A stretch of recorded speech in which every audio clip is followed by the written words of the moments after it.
साल 1942 दुनिया में दूसरा विश्व युद्ध अपने चरम पर था।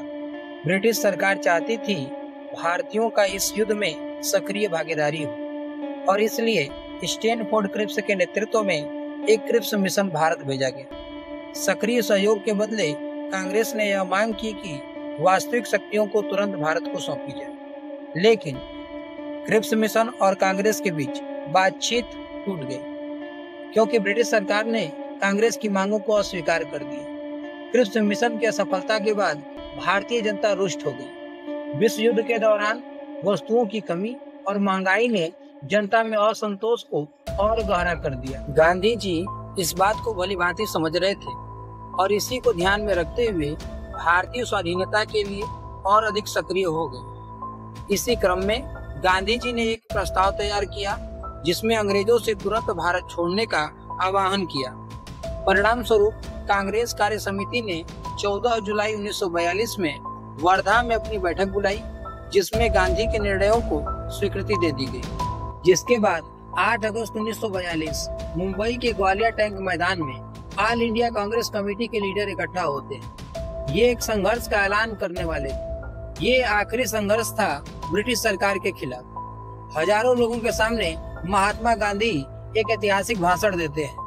वे कहते हैं कि आप में से हर एक व्यक्ति अपने आप को आज से आजाद समझे। हम अब अंग्रेजों के जूतों के नीचे दबकर नहीं रह सकते। हमें चाहिए पूरे तरीके से आजादी। मैं आप लोगों को एक मंत्र देता हूँ, इसे अपने दिल में बसा लो और अपनी हर सांस में याद रखना। ये मंत्र है डू और डाई, करो या मरो।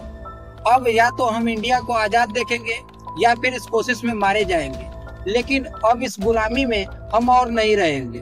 और कुछ इस तरीके से शुरुआत होती है दोस्तों क्विट इंडिया मूवमेंट यानी भारत छोड़ो आंदोलन।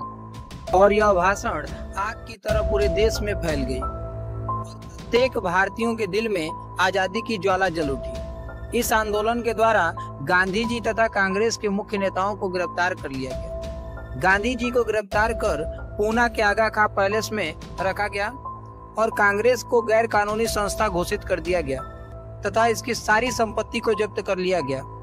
कांग्रेस के कार्यकारिणी के सदस्यों को गिरफ्तार कर अहमदनगर जेल में रखा गया। डॉक्टर राजेंद्र प्रसाद को पटना बांकीपुर जेल में नजरबंद कर दिया गया। जयप्रकाश नारायण को गिरफ्तार कर हजारीबाग सेंट्रल जेल में रखा गया, जो बाद में जेल की दीवार फांदकर फरार हो गए तथा आजाद दास्ता नामक संस्था का गठन कर भूमिगत होकर आंदोलन चलाते रहे।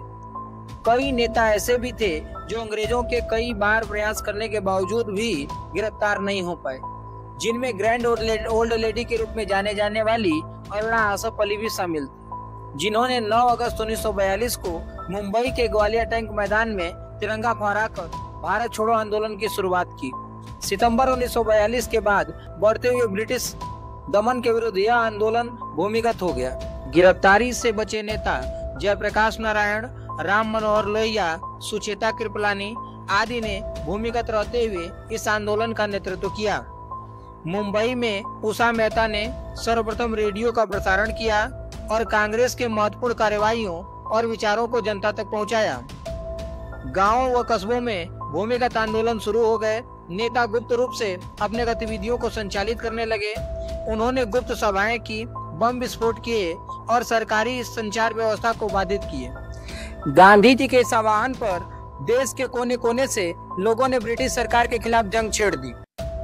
विद्यार्थियों ने स्कूल कॉलेज छोड़ दी और आंदोलन में भाग लेने लगे।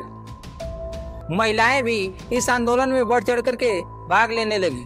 ब्रिटिश सरकार ने इस आंदोलन को कुचलने के लिए कठोर कदम उठाए और कई जगहों पर ब्रिटिश सरकार द्वारा गोलियां चलाई गई, जिससे यह आंदोलन हिंसात्मक हो गया। इसका परिणाम यह निकला कि सरकारी दफ्तरों, रेलवे स्टेशनों, टेलीग्राफ ऑफिसों पर हमले शुरू हो गए। अनेक जगहों पर रेल की पटरियां उखाड़ दी गई तथा स्टेशनों में आग लगा दी गई, जिनमें अनेक निर्दोष लोग मारे गए। किंतु इन सब के बावजूद भी आंदोलन की तीव्रता कम नहीं हुई। बिहार, उत्तर प्रदेश, बंगाल, पंजाब और असम जैसे राज्यों में इस आंदोलन की गूंज सुनाई देने लगी। भारत छोड़ो आंदोलन की खासियत यह थी कि इस आंदोलन में महिलाओं ने बढ़ चढ़कर के हिस्सा लिया और पुरुष के बराबर इसका नेतृत्व भी किया। यह आंदोलन इसलिए भी खास था क्योंकि इसने भारतीय राजनीति की आधारशिला रखी। आंदोलन के दौरान 1942 से 1944 तक भारत के विभिन्न हिस्सों में लोगों को गिरफ्तार किया गया। कई प्रमुख नेताओं को जेल में यातनाएं भी दी गई, लेकिन इन नेताओं ने हार नहीं मानी और न ही भारतीय जनता ने हार मानी।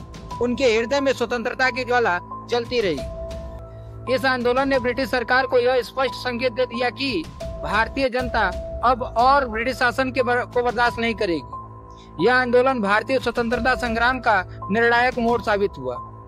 यद्यपि यह आंदोलन तत्काल स्वतंत्रता दिलाने में संभव नहीं हुआ, लेकिन इसने ब्रिटिश सरकार को यह एहसास करा दिया कि उनका शासन अब और अधिक दिन तक नहीं रह सकता। वर्ष 1945 में विश्व युद्ध समाप्त होने के बाद ब्रिटिश सरकार पर भारतीय जनता की स्वतंत्रता की मांग का दबाव बढ़ गया। 15 अगस्त 1947 को भारत को अंततः स्वतंत्र कर दिया गया। भारतीय तिरंगा लाल किले पर फहराया गया। इस प्रकार भारत छोड़ो आंदोलन ने भारतीय स्वतंत्रता संग्राम में एक महत्वपूर्ण भूमिका निभाई। यह आंदोलन भारतीय जनता की अटूट इच्छा शक्ति और उनके साहस का प्रतीक है। भारत छोड़ो आंदोलन ने भारतीय स्वतंत्रता संग्राम के इतिहास में एक अमिट छाप छोड़ी है, जिसे कभी भी भुलाया नहीं जा सकता।